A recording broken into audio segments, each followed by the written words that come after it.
Welcome back. It's Friday morning. This is NYSE TV Live, and I'm JD. Thanks for watching. New York Tech Week has been creating lots of headlines across the sector as of late, and one company in particular, Decidr AI, says it's developing the first AI-powered operating system for modern business. Its executive director, David Brutinell, joins me now here in studio. It is great to have you here. Congratulations. What a week.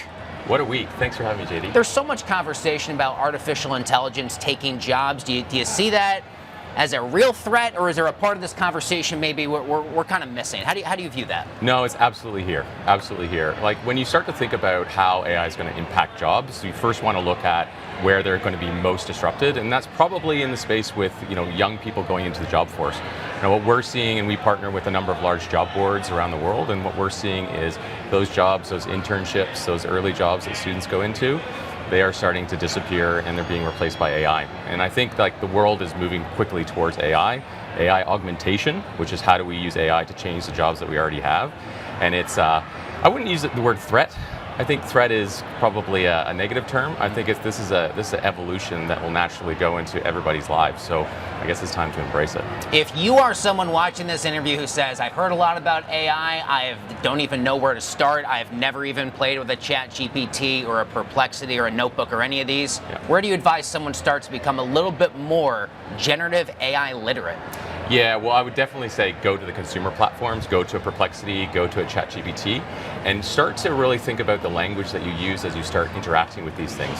These are large language models. They understand language better than most humans, and the nuance and differences of what language you use really does matter with these platforms. So I think we're going back to really the study of language and having good conversations, and I think good conversations people have had for thousands of years, but now we're just having that with this new type of superintelligence that we're working with.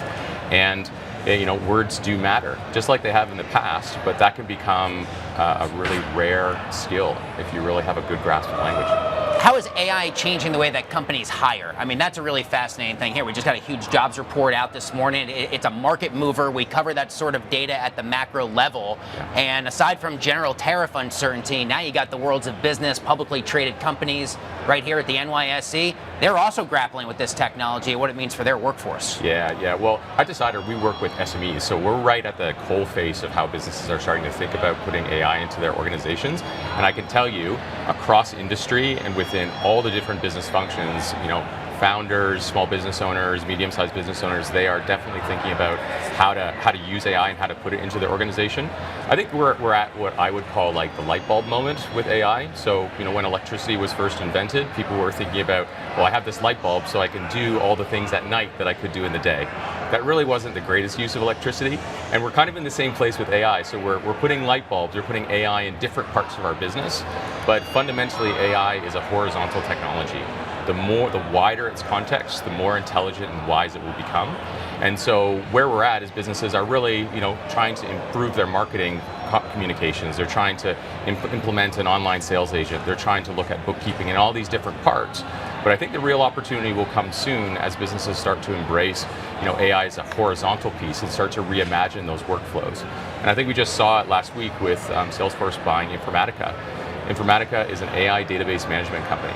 In an AI future, you do not need a CRM system. And so that's why I believe they're starting to buy these data management platforms, which is about bringing horizontal data together. How should companies be better handling ethical and privacy concerns surrounding AI? I mean, we talk a lot about the incredible amounts of data that had to be input into these systems for them to become as smart as they are to deal with in the first place. And while we're having all these conversations about data privacy on other platforms, I feel like we're not talking enough about as it pertains to these new models. Yes, absolutely. So before starting Decidr, I worked in large language models and model development, and there's kind of two answers to that question. Like the first answer is the underlying base models have bias in them. And it's about getting as many groups and as many unique groups as possible to participate in the training. What people don't realize is that these large language models have been built on the back of millions of humans interacting with them, what's called RLHF, or reinforcement learning with human feedback.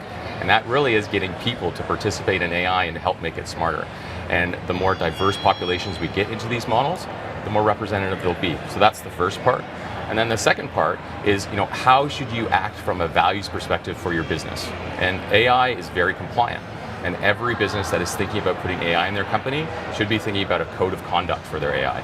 And it's just like as you would train your employees, you want them to be courteous to customers, you have a way of speaking, values of your organization, and really thinking deeply about what those values are and building your code of conduct and supplying that to AI. I only got 10 or 15 seconds, real quick if you can. The biggest part of the AI story we're not talking enough about. I think the biggest part is actually the horizontal layer. It's about the high context desire for AI to give really key business outcomes. I think there's a lot of hype at the moment in AI, and there's a lot of people talking about agentic agents, but fundamentally AI thrives on data, and it is a horizontal technology. And I think the more we embrace that, the better off we'll be.